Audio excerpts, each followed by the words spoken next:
मी काल तुम्हाला म्हणलं होतं की ते लॉज बघायचे आहेत, त्याचे मी डिटेलमध्ये सांगते. फर्स्ट लॉ काय आहे बघा, ॲडॅम्पोटेंट लॉ. म्हणजे काय, त्याच्यामध्ये काय आहे, P and P is nothing but P and P or P is nothing but P. म्हणजे पीची व्हॅल्यू जर तुम्ही ट्रू घेतला आणि ट्रू अँड ट्रू नेहमी काय येणार आहे, ट्रूच. ट्रू म्हणजे काय, परत पी. आणि तसंच तुम्ही पीची जे काय व्हॅल्यू घेणार त्याचं एंडिंग विथ तीच व्हॅल्यू आपल्याला काय मिळणार आहे, तीच व्हॅल्यू मिळणार आहे. नेक्स्ट आहे कम्युटेटिव्ह लॉ. कम्युटेटिव्ह लॉ म्हणजे काय, आपण दोन्ही पण इंटरचेंज करून लिहू शकतो आणि त्याची दोघांची पण व्हॅल्यू ही सेम येणार आहे. म्हणजे P or Q is nothing but Q or P and P and Q is nothing but Q and P. हे सगळे जे काही लॉज आहेत हे तुम्ही ट्रूथ टेबलनी व्हॅरी पण करू शकता. नेक्स्ट आहे असोसिएटिव्ह लॉ. असोसिएटिव्ह म्हणजे आता आपण त्याच्या वर्डमध्येच आहे, आपल्याला असोसिएट करायचं आहे. आता पी अँड एका ब्रॅकेटमध्ये क्यू अँड आर आहे, तर लॉ काय सांगताय, आपण ह्या दोघांना पण एकत्र घेऊ शकतो. म्हणजे पी अँड क्यू अँड आरला सेपरेट घेऊ शकतो किंवा तिन्ही पण असं लिहू शकतो, P and Q and R.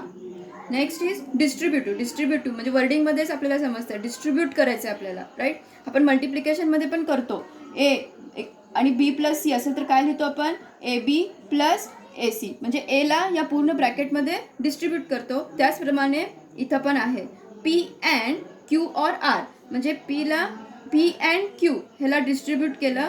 Next or P and R. Same तसंच ऑरिंगसाठी आहे, पी ऑर क्यू म्हणजे पी ऑर क्यू एक डिस्ट्रीब्यूट केलं अँड पी ऑर आर. हे आहे डिस्ट्रीब्युटिव्ह लॉ. त्यानंतर next is De Morgan's law. De Morgan's law तर आपल्याला माहितीच आहे, negation of P and Q. Negation घ्यायचं आहे म्हणजे काय, एकतर सिम्बॉलला निगेशन लिहायचं आहे, अँडिंगच्या ऐवजी ऑरच्या ऐवजी अँड. म्हणजे negation of P or negation of Q, negation of P and negation of Q. Next is identity law. Identity law काय सांगतं बघा, P and T is nothing but P. आता सपोज पीची व्हॅल्यू तुम्ही काय घेणार आहे, जर सपोज टी घेतलं तर आपल्याला काय मिळणार आहे, ट्रूथ व्हॅल्यू ट्रू मिळेल.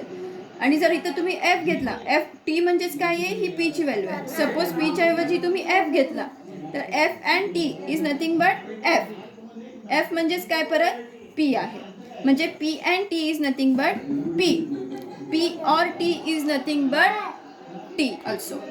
P and F is nothing but F and P or F is nothing but P.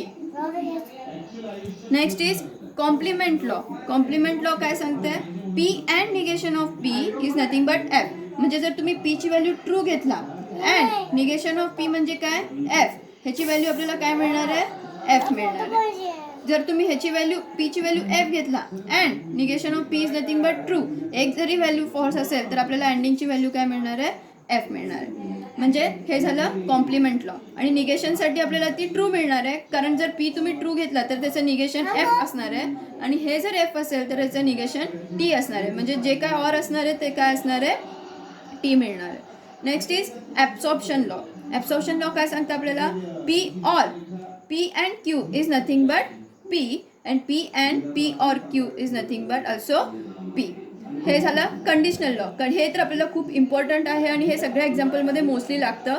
ते म्हणजे P implies Q is nothing but negation of P or Q. And अजून एक लॉ राहिलं ते म्हणजे biconditional law. Biconditional law काय सांगतं, P biconditional Q is nothing but P implies Q or sorry and Q implies P. पण आपल्याला माहिती कंडिशनल लॉ काय सांगते, P and Q is nothing but negation of P or Q and negation of Q or P. तेच आपण फक्त conditional आणि by conditional दोन्ही सुद्धा यूज केलेले आहे. तर हे सगळे जे लॉज आहेत हे आपल्याला एक्झाम्पल्स सॉल्व करताना लागणार आहेत. हे लॉज आपल्याला लक्षातच ठेवावं लागणार आहेत आणि हे समजून घेतल्यानंतर आपल्याला जास्त लक्षात राहणार आहे. तर आता या लॉजवरतीच आपल्याला काही एक्झाम्पल्स आहेत, तिथं आपल्याला ट्रूथ टेबल यूज करायचं नाही आहे. आता त्या जे आपण लॉज बघितलेत त्याच्यावर आपल्याला एक्झाम्पल कसं दिलंय बघा, write the negation of following example. आता फर्स्ट एक्झाम्पल काय सांगितलंय तुम्हाला, P or Q and Q or negation of R. ह्याचं आपल्याला काय करायचंय, निगेशन घ्यायचंय युजिंग लॉज. आपल्याला लॉज यूज करून ह्याचं निगेशन घ्यायचंय.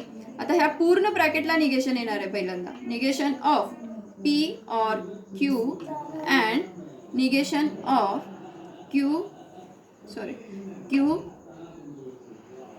or negation of R.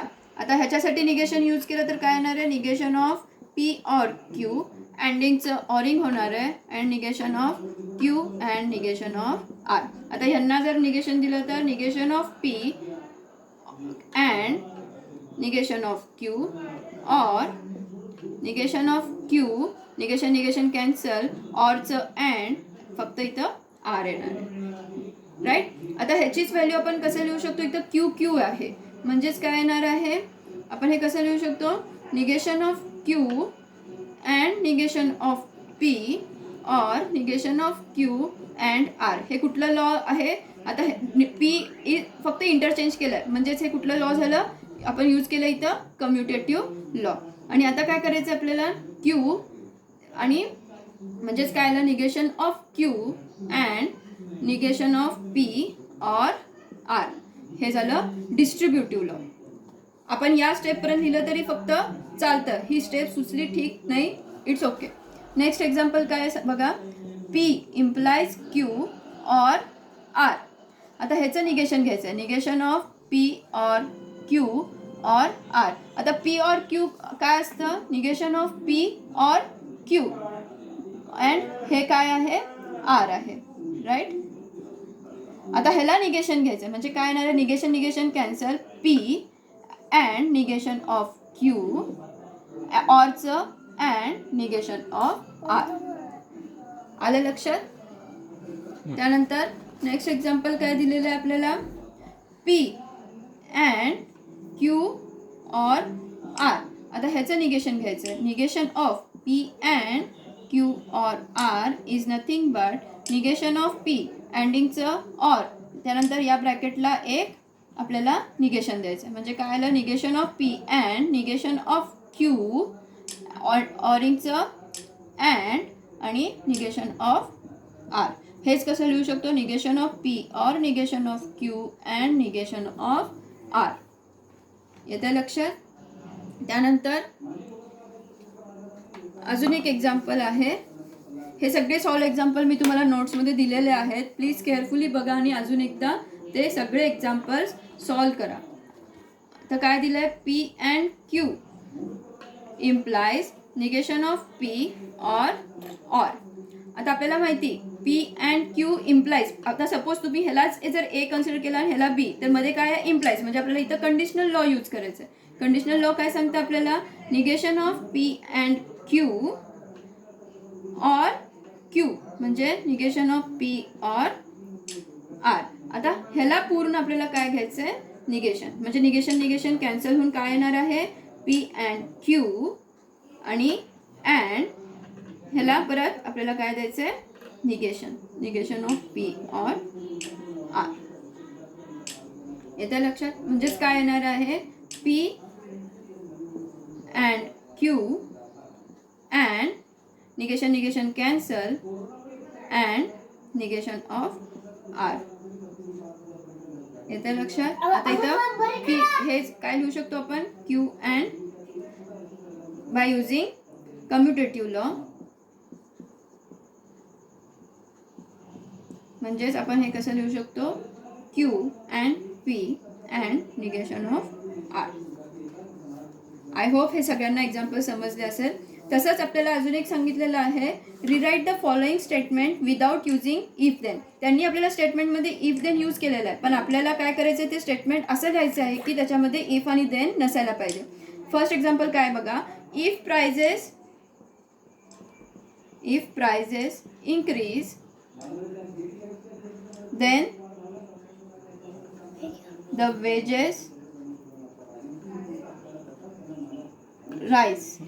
आता त्यांनी इफ देन यूज केलेलं आहे. आता आपण ह्याला दोन स्टेटमेंटमध्ये जर केलं, काय येणार आहे? फर्स्ट स्टेटमेंट प्राइजेस इन्क्रीज आणि क्यू काय येणार आहे? The wedges rise. म्हणजेच आपल्याला हे दिलेलं काय आहे? P implies Q. पण P इम्प्लाइज Q म्हणजेच काय असतं? निगेशन ऑफ P और क्यू. म्हणजेच आपण हे एक्झाम्पल कसं लिहू शकतो आता, निगेशन ऑफ पी म्हणजे काय, प्राइजेस डू नॉट, त्याचं निगेशन केलं आपण, डू नॉट इन्क्रीज मध्ये काय आहे, ऑर स्टेटमेंट क्यू आहे तसं, द वेजेस राईज. येत्या लक्षात. आता ह्याच्यामध्ये कुठं इफ देन आहे का, नाही, पण त्याचं मिनिंग पण काय झालेलं, चेंज झालेलं नाही आहे. तसंच अजून एक एक्झाम्पल दिलेलं आहे, if it is cold then we wear woollen clothes, right. आता ह्याच्यामध्ये दोन स्टेटमेंट काय येणार आहे, पी काय येणार आहे, it is cold, and Q काय येणार आहे, वी विअर वुलन क्लॉथ्स. आता म्हणजेच काय झालं, P implies Q is nothing but negation of P or Q. आता ह्याचं निगेशन काय येणार आहे, इट इज नॉट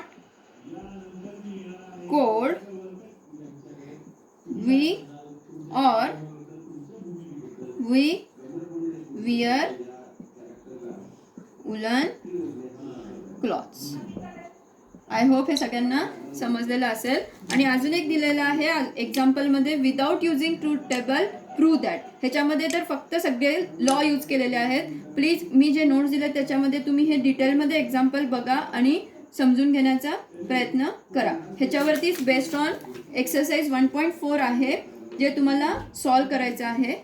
हे लॉज एकदा लक्षात आले तर तुम्हाला कुठलंही एक्झाम्पल व्यवस्थित सॉल्व करू शकता. थँक्यू.